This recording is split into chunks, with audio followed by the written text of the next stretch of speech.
very few provisions are there which are exception to the books of accounts. म्हणजे books maintain न करता TDS लागतो का, तर अशा एक 5-6 प्रोव्हिजन आहेत. बाकी सगळ्या 21 प्रोव्हिजन जे आहेत त्या सगळ्याच्या सगळ्या ठिकाणी बुक्स ऑफ अकाउंट्स मेंटेन करणं हे मॅन्डेटरी आहे. तरच टीडीएस लागू पडतो, तरच टीडीएस ऍप्लिकेबल होतो.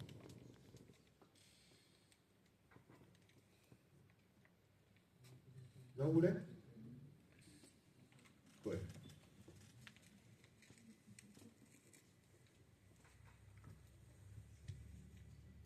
Just now, as I told you, 145 is method of accounting mercantile or cash basis. Method which is followed regularly is accepted for calculating income tax. For example, if you are recording the entries on accrual basis, तुम्ही डेटर क्रेडिटरचे नावं create करताय आणि entry pass करताय.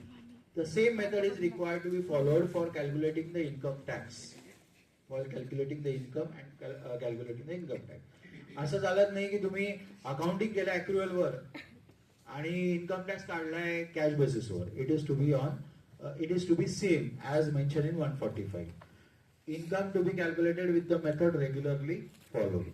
And last point is 128 section of Companies Act states that the company has to maintain the books on accrual basis.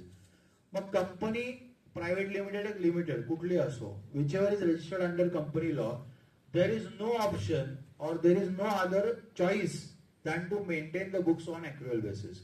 म्हणजे तुम्हाला purchase account debit to party account हीच entry pass करायची आहे किंवा party account debit to sales account हीच entry pass करायची आहे debtors आणि क्रेडिटर्सची. You cannot book cash account debit to sales account. No, not allowed. हे 128 मध्ये मॅन्डेटरी सांगितलं, has to maintain the books. So बऱ्याच वेळा हे फार मोठी चूक केलेली आहे, प्रत्येक जण करतोय बाहेर मार्केटमध्ये, कन्सिडरच करत नाही की सेक्शन 128 काय सांगतोय. If you are company act, you are not following companies act, you are already doing breach of that provision. Again the same thing you are following in income tax also. कारण income tax म्हणतोय तुम्ही regularly जे follow करता त्याच्यावरती तुम्ही income tax calculate करा. मग regularly तुम्ही फॉलो करतानाच तुम्ही रूल तोडलेला आहे. 128 म्हणतात अॅक्युअल बेसिसवर करा, तुम्ही करत नाही.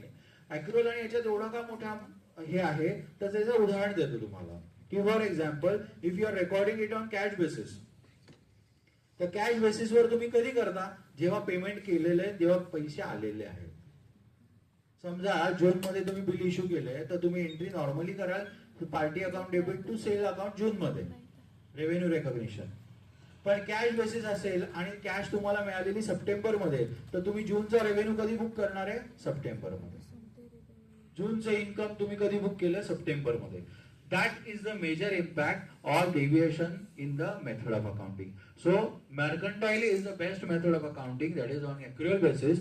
You have to follow, and the same private limited or limited company don't have option to go for cash basis. You have to go with the accrual basis only. Okay? These are the provisions relating to books of accounts.